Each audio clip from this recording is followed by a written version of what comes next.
안녕하세요. 사랑하는 성도 여러분. 말라기 5주차 강의로 여러분들 만나게 되었습니다. 여러분 이제 4주차 지나오면서 말라기를 읽는 여러분들의 모습을 상상해 보면 아마 저와 비슷하지 않겠나라는 생각이 듭니다. 왜 하나님의 마음이 그렇게 아프셨고 왜 이스라엘 백성들을 400년이 넘는 시간 동안 떠날 수밖에 없으셨는지, 우리 하나님 아버지 마음이 참 섭섭하시고 아프셨겠다라는 생각이 아마 여러분들 마음에도 또 가슴에도 이렇게 계속 생겨나고 묵상이 되어질 거라는 생각이 되어지네요. 되짚어 보면 우리가 첫째 주 강의를 통해서는 이 말라기의 구조와 형식, 배경에 대해서 우리가 살펴봤었습니다. 말라기가 어떤 시대에 어떤 상황 속에 주어진 말씀인지를 우리가 살펴봤었고, 2주차부터 4주차까지는 각 주마다 주어진 논쟁, 첫 번째 논쟁, 사랑 논쟁이었고, 두 번째 논쟁은 예배 논쟁이었죠. 특별히 제사장들을 향해서 하나님을 무시했던 제사장들을 향한 하나님의 경고의 말씀, 그것에 대한 논쟁이었습니다. 그리고 지난주 4주차 때는 세 번째 논쟁이었는데 바로 거짓 논쟁이었죠. 자신들의 그 아내들을 학대하고 버리면서까지 우상을 따르기 위한 그 이방신의 여자들을 이렇게 결혼하는 그런 죄악들을 삼았던 이스라엘 백성들을 향한 하나님의 진노에 대해서 우리가 살펴봤었습니다. 드디어 이제 5주차 절반이 넘어가는데요. 오늘 5주차를 통해서는 우리가 살펴볼 본문과 논쟁이 바로 네 번째 논쟁이 되겠습니다. 이 네 번째 논쟁은 특별히 공의 논쟁이라고 우리가 제목을 붙일 수 있겠는데요. 목차를 보시면 우리가 오늘 다룰 본문은 2장 17절에서 3장 6절까지의 본문의 말씀이 되겠고, 바로 네 번째 논쟁인 공의 논쟁이 되겠습니다. 시작하기 앞서서 먼저 본문 말씀을 우리가 좀 읽으면서 나가면 좋겠는데, 본문을 읽기 전에 우리가 다시 한번 워밍업 한다라는 마음으로 말라기에는 동일하게 반복되고 있는 패턴, 형식이 있다라고 여러 번 누차 말씀드렸죠. 하나님의 명제가 주어지고, 그리고 백성들의 반박이 있고, 반박에 대해서 하나님께서 이렇게 거부할 수 없는 증거를 내놓으시는 이런 패턴이 첫째, 둘째, 셋째 논쟁 가운데 계속해서 동일하게 나타났던 것을 우리는 확인하였습니다. 오늘 네 번째 논쟁인 이 공의 논쟁에서도 당연히 이 논쟁의 형식을 아마 보여주고 있을 거라는 생각이 들죠. 사랑 논쟁, 예배 논쟁, 거짓 논쟁, 세 가지의 논쟁을 통해서 우리가 익혀왔던 것처럼 오늘도 이 공의로운, 이 공의에 대한, 정의에 대한, 하나님은 과연 정의로우시고 공의로우신 분인가에 대한 이 논쟁이 오늘 이 본문 가운데 우리에게 명제로 주어질까라는 예상을 가지고 본문 말씀을 먼저 읽으면 좋겠습니다. 오늘 본문 말씀은 말라기 2장 17절에서 3장 6절까지의 말씀입니다. 눈으로 여러분 따라와 주시면 제가 17절부터 3장 6절까지의 말씀을 천천히 읽도록 하겠습니다. 너희가 말로 여호와를 괴롭게 하고도 이르기를 우리가 어떻게 여호와를 괴롭혀 드렸나이까 하는도다. 이는 너희가 말하기를 모든 악을 행하는 자는 여호와의 눈에 좋게 보이며 그에게 기쁨이 된다 하며, 또 말하기를 정의의 하나님이 어디 계시냐 함이니라. 만군의 여호와가 이르노라. 보라, 내가 내 사자를 보내리니 그가 내 앞에서 길을 준비할 것이요, 또 너희가 구하는 바 주가 갑자기 그의 성전에 임하시리니 곧 너희가 사모하는 바 언약의 사자가 임하실 것이라. 그가 임하시는 날을 누가 능히 당하며 그가 나타나는 때에 누가 능히 서리요. 그는 금을 연단하는 자의 불과 표백하는 자의 잿물과 같을 것이라. 그가 은을 연단하여 깨끗하게 하는 자같이 앉아서 레위 자손을 깨끗하게 하되 금, 은같이 그들을 연단하리니 그들이 공의로운 제물을 나 여호와께 바칠 것이라. 그때에 유다와 예루살렘의 봉헌물이 옛날과 고대와 같이 나 여호와께 기쁨이 되려니와 내가 심판하러 너희에게 임할 것이라. 점치는 자에게와 간음하는 자에게와 거짓 맹세하는 자에게와 품꾼의 삭세에 대하여 억울하게 하며 과부와 고아를 압제하며 나그네를 억울하게 하며 나를 경외하지 아니하는 자들에게 속히 증언하리라. 만군의 여호와가 말하였느니라. 나 여호와는 변하지 아니하나니 그러므로 야곱의 자손들아 너희가 소멸되지 아니하느니라. 아멘. 우리가 오늘 6절까지 읽었는데요. 학자들마다 견해가 조금씩 다른 것이 이 네 번째 논쟁에 대한 본문을 2장 17절부터 3장 5절까지 끊고 그 다음 논쟁으로 6절을 시작하는 학자들도 있습니다. 저는 이 6절을 이렇게 또 저렇게 붙이기에 나름의 해석이 있겠지만 둘 다 가능하리라 생각을 해어지는데요. 오늘은 어쨌든 공의 논쟁에 이 6절을 붙여서 해석을 하고 진행하도록 그렇게 하겠습니다. 여러분, 우리가 오늘 본문 말씀을 읽었는데 이 말씀 가운데에 우리가 읽었던 17절의 말씀을 보면 우리가 생각하는 이 명제와 반박과 증거들이 이렇게 바로 등장하는 모습을 우리가 볼 수 있죠. 본문을 읽었던 것을 생각해 보면서 한번 유추해 보시겠습니까? 명제가 무엇이었냐면 바로 너희가 말로 나를 괴롭게 했다라는 것이었죠. 그것에 대해서 이 백성들의 반박이 어떤가요? 우리가 어떻게 하나님을 괴롭혔습니까? 이렇게 하나님께 반박하고 있는 모습을 바로 볼 수가 있죠. 그것에 대해서 하나님께서는 이 이스라엘 백성들에게 너희가 어떤 악한 말을 했는지, 내 마음을 상하게 하고 나를 속상하게 하는 말이 무엇이었는지를 하나님 바로 열거를 해주시기 시작하시죠. 17절을 보시면 여러분 보시는 데에 노란색으로 좀 강조되어 있는 부분들이 보면 명제와 반박, 그리고 이게 어떤 말이 하나님의 가슴을 아프게 했는지에 대해서 제가 좀 표시를 해놨는데, 첫째 줄에 보이는 너희가 말로 여호와를 괴롭게 하고도 이르기를 이라는 표현을 보면 명제가 나오죠.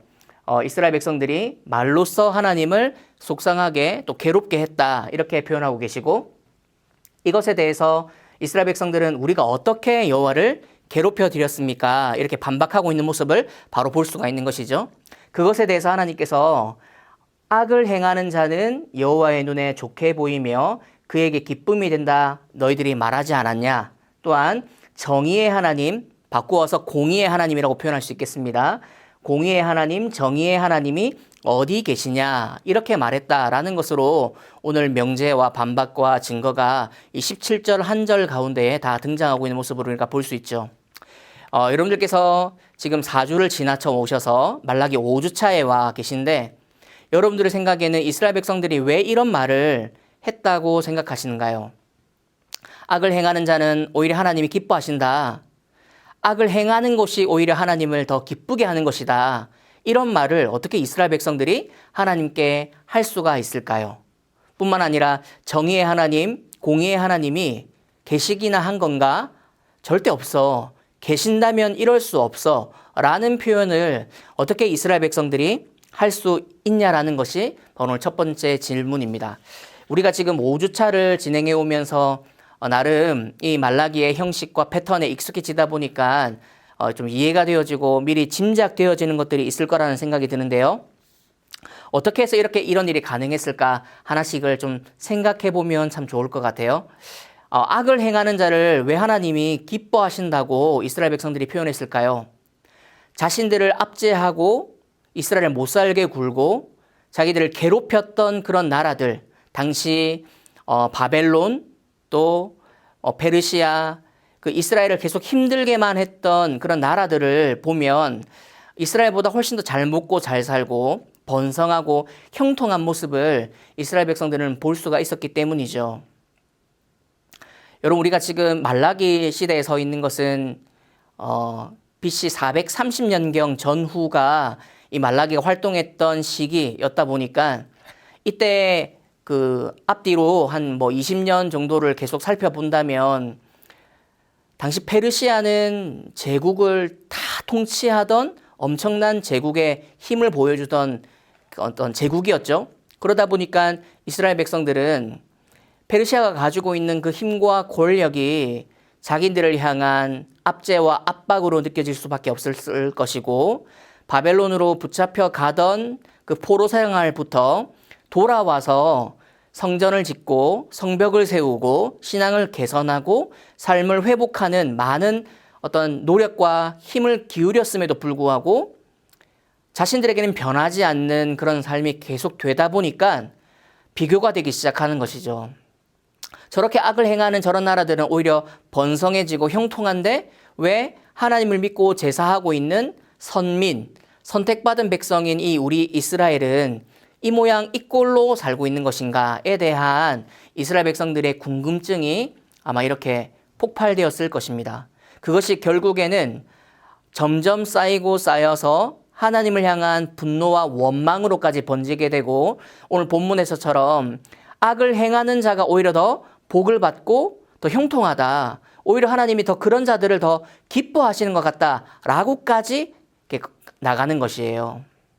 그래서 악을 행하는 자가 왜 하나님을 기뻐한다라고 표현했냐면, 이스라엘 괴롭히는 자들의 그런 어떤 번성과 형통을 자신들의 눈으로 보니까 저들의 삶은 저렇게 막 풍성하고 부유한데 우리는 너무나 먹을 것이 없고 힘들고 이렇게 하면 정말 앞으로의 희망이 없을 것만 같은 삶이다 보니 이 이스라엘 백성들 마음 가운데 한켠에 그런 하나님에 대한 어떤 원망과 분노가 점점 쌓이게 됐던 것을 우리는 생각할 수가 있습니다.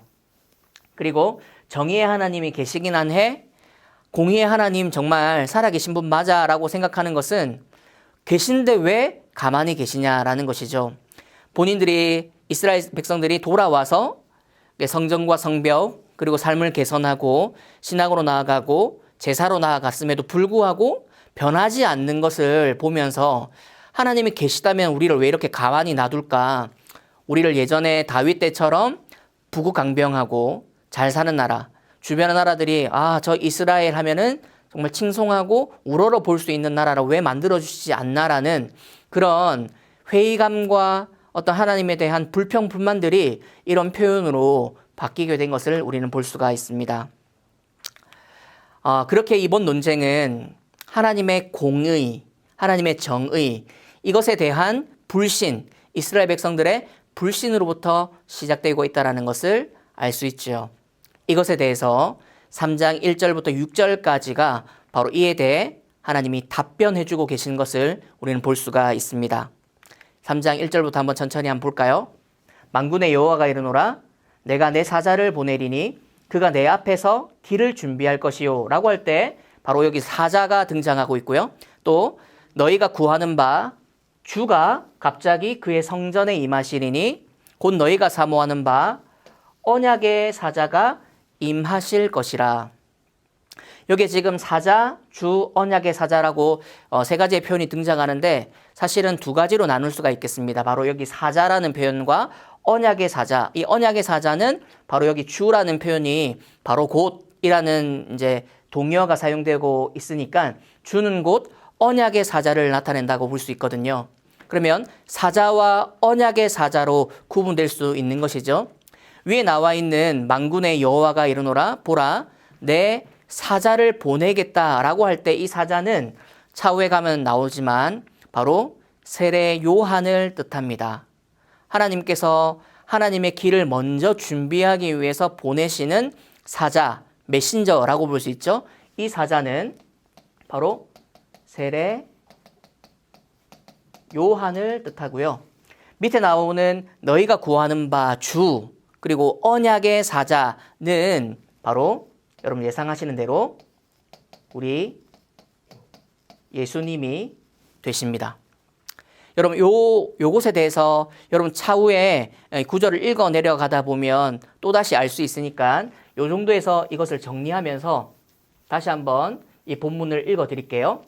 이 사자가 누군지를 알고 들으면 좀 본문의 의미가 좀 달라질 수 있습니다. 만군의 여호와가 이르노라 보라 내가 내 사자인 세례 요한을 먼저 보낼 것이고 그가 내 앞에서 길을 준비할 것이며 또 너희가 구하는 바 예수 그리스도 갑자기 그의 성전에 그가 임하실 것인데 곧 너희가 사모하는 바 예수 그리스도가 임하실 것이라. 이렇게 하나님이 첫 답변으로 주고 계십니다. 3장 1절의 말씀이 이와 같다라는 것을 알고 우리가 다음 절로 넘어가면 좋겠습니다. 네, 그러니까 2절을 이제 살펴보시게 되면 여기서 2절에 그가 임하시는 날을 누가 능히 당하며 그가 나타나는 때에 누가 능히 서리요 할 때는 바로 앞에 있었던 사자가 아니라 주 그리고 언약의 사자로 표현되고 있는 우리 예수님을 뜻하고 있습니다. 바로 언약의 사자가 나왔을 때 그 표현을 받아서 2절이 시작되고 있으니까 말이죠. 그가 임하시는 날을 누가 능히 당하며 그가 나타나는 때에 누가 능히 서리요. 그는 금을 연단하는 자의 불과 같고, 여기서 중요한 표현 하나가 등장하죠. 또 하나는 표백하는 자의 잿물과 같을 것이라. 그러니까 예수 그리스도의 사역, 예수 그리스도가 어떤 분이시고 어떤 일을 할 것인지에 대한 언약의 사자에 대한 설명을 바로 이 불이라는 표현과 잿물이라는 표현으로 비유해서 설명을 해주고 있는 것을 우리는 볼 수가 있습니다. 그렇다면 우리 예수님께서 이 땅에 오셔서 그가 임하시는 그 날에 누가 그 앞에 설 수 있겠냐? 그는 불과 같고 잿물과 같을 것이다. 이 말씀이 어떤 의미인지를 좀 살펴봐야 되겠죠. 금을 연단하는 자의 불이라고 하는 것은, 이 불이 무엇인가요? 모든 금과 금속들을 녹일 수 있는 강력한 힘을 가지고 있는 것이죠. 이 불은 태우는 것에 능력이 있습니다. 금속 내에 불순물이라든지 또 모든 더러운 잡다한 것들을 전부 다 태워서 없애서 순전한 것으로 나오게끔 하는 능력을 불이 가지고 있죠. 특별히 성경 내에서 이 불이라는 표현이 많이 사용되고 있긴 하지만 가장 빈번하게 사용되는 용례를 살펴보게 되면 악한 자를 향한 심판을 이야기할 때, 즉 지옥에 대해 이제 끊이지 않는 불을 설명할 때, 그런 지옥의 고통을 설명할 때 이렇게 불로 설명하고 있고, 또 여러 가지 많이 있지만 특별히 복음서에 보면 요한복음에도 예수님을 받아들이지 않았던 자, 악한 자들에 대해서는 지푸라기 같을 것이라, 불에 타서 순간 없어지는 지푸라기 같을 것이라 라는 표현들을 보면, 이 불이라는 것은 악한 자들을 하나님이 소멸시키실 때, 징계하시고 이렇게 징벌하실 때 이 불과 같은 사역으로 임하실 것이다 라는 표현으로 많이 사용되고 있습니다. 또 잿물이라고 하는 것은 좀 쉽게 이때 당시의 언어인 히브리어를 보면 보리트라고 이런 단어가 쓰여져 있는데, 이 보리트라는 것은 쉽게 말해서, 여러분 지금 여러분 주부들이 많으실 테니까 이렇게 아이들 빨래할 때 우리가 그냥 맹물에 넣어서 빨면은 이렇게 때가 잘 없어지지 않지 않습니까? 우리가 빨래를 할 때는 꼭 그 세탁기 안에 세제를 넣잖아요. 이 보리트라는 것이 바로 세제와 같은 것입니다. 예전 제가 어릴 때 한창 이렇게 자라날 때, 제가 청소년 때가 아마 좀 안 됐을 때인 것 같은데요. 정말 유명하게 히트를 쳤던 광고가 바로 때가 쏙 비트라는 이 단어가 아직까지 잊혀지지 않는데, 비트 세제를 쓰면 때가 쏙 빠진다라고 해서 때가 쏙 비트, 이런 음으로 이 단어의 문장이 아마 전국에 있는 모든 사람들이 다 한 번은 듣고 그 마음속에 이렇게 지나쳤던 광고일 거라고 생각해요. 마치 이 보리트라는 것이 세제의 비트와 같은, 지금은 더 때를 잘 빼게 하는 많은 것들이 있겠지만 어쨌든 이 보리트, 잿물이라는 것이 세탁 시에 사용하는 세제와 같은 것이라는 것을 여러분 이제 그렇게 생각하시면 좀 쉽게 아마 이해가 될 것 같아요. 더러운 것을 깨끗하게 하는 용도로 쓰여지는 촉매제 같은 그런 세제를 잿물이라고 한다라는 것이죠. 그러니까 예수 그리스도 언약의 사자의 역할이 무엇인가요? 금을 연단하는 자의 불과 같고 또 표백하는 자의 잿물과 같다라고 하는 것이 어떤 이야기인가요? 악한 자들은 불로 심판하시고 또 그의 백성들은 깨끗하게 하셔서 거룩한 백성이 되게 하실 것이다 라는 것으로 이스라엘 백성들에게 첫 번째 대답을 주고 계세요. 여러분, 우리가 잠깐 여기에 서서 이렇게 대답하고 있는 이유가 무엇인가요? 그들이 뭐라고 질문했기 때문인가요? 이스라엘 백성들이 하나님을 향해서 공의의 하나님은 살아계신가? 정말 하나님은 정의로우신가? 이렇게 반문하고 있는, 그들 마음 가운데 그렇게 나올 수밖에 없었던 이 악인들에 대한 형통과 번성을 보면서 우리는 왜 이렇게 살지 못하는가? 언제쯤이면 이스라엘도 이렇게 살 수 있을 것인가에 대한 회의감으로 마음이 많이 상해 있고 하나님으로부터 멀어져 있는 이 백성들에게 하나님이 이렇게 말씀하고 계세요. 얘들아, 내가 악한 자들, 너희가 생각하는 그 악한 자들의 번성과 형통을 보고 좋아하고는 있지만, 부러워하고 있지만, 그들 내가 불과 같이 임해서 그날에 한 사람도 설 수 없을 만큼 내가 불과 같은 언약의 사자로 임해서 그들을 심판할 것이다. 그리고 너희들 잘 들어, 뿐만 아니라 거룩한 너희 백성들을 위해서 내가 잿물이 되어서 너희를 깨끗하게 하는 보리트, 잿물과 같은 사역으로 너희 가운데 임할 것이다. 이렇게 지금 하나님께서 답변을 주고 계시다는 것이죠. 여러분, 이 네 번째 논쟁의 핵심, 공의 논쟁, 하나님은 공의로운 분이신가에 대한 이스라엘 백성들의 이 답답함과 또 서글픈 마음을 하나님 지금 이렇게 말씀해 주고 계시다는 것입니다. 3절에 보시면 그가 은을 연단하여 깨끗하게 하는 자 같이 앉아서 레위 자손을 깨끗하게 하되 금 은같이 그들을 연단하리니 그들이 공의로운 제물을 나 여호와께 바칠 것이라. 이 공의로운 제물이라고 하는 것은 다음 논쟁에도 나올 것이고 또 우리가 두 번째 예배 논쟁에서도 나왔듯이 이스라엘 백성들과 하나님과의 논쟁이 가장 치열했던 그 두 번째 논쟁, 예배 논쟁 여러분 기억하고 계시죠? 너희 제사장들이 나를 멸시했다라고 말씀하셨던 그 논쟁. 그런데 우리가 하나님 언제 멸시했습니까? 우리가 멸시한 적이 없습니다 라고 했던 그 반박. 왜냐하면 그들이 제사를, 예배를 드리고는 있었기 때문이었죠. 그러나 눈멀고 절고 병든 것, 때로는 훔친 것, 수컷이 있음에도 불구하고 흠이 있는 것을 골라와서 하나님을 제사하고 예배했던 그들의 모습을 기억해 본다면 이 공의로운 제물이 다시 깨끗해진 백성으로부터 하나님께 드려짐이 이제 될 것이다. 이렇게 지금 하나님께서 말씀하고 계십니다. 잿물의 사역으로 깨끗하게 된 레위 자손들, 제사장들, 하나님의 선택받은 이 백성들을 통해 공의로운 제물이 하나님께 다시 드려지게 될 것이다. 이렇게 말씀하고 있고요. 그때의 유다와 예루살렘의 봉헌물이 옛날과 고대와 같이 나 여호와께 기쁨이 되려니와. 지금까지는 어떻게 된다는 말이죠? 기쁨이 되지 못하고 있다는 것을 이야기해 주고 있죠. 하나님께서 이미 그들의 기쁨이 되지 못하고 있는 제물들은 우리가 이미 많이 살펴봤기 때문에 이 정도로 하고 넘어가도록 하겠습니다. 5절에 보시면 내가 심판하러 너희에게 임할 것이라 점치는 자. 이제 악한 자들이 어떤 자들인지에 대한 설명이 바로 5절에 등장하는데요. 점치는 자, 그리고 간음하는 자, 거짓 맹세하는 자, 품꾼의 삭세에 대하여 억울하게 하며 과부와 고아를 압제하며 나그네를 억울하게 하며 나를 경외하지 않은 자 등등해서 이런 모든 당시에 악한 자들에 대한 하나님의 심판이 있을 것이라는 말씀을 주고 계신 것이 바로 5절의 말씀입니다.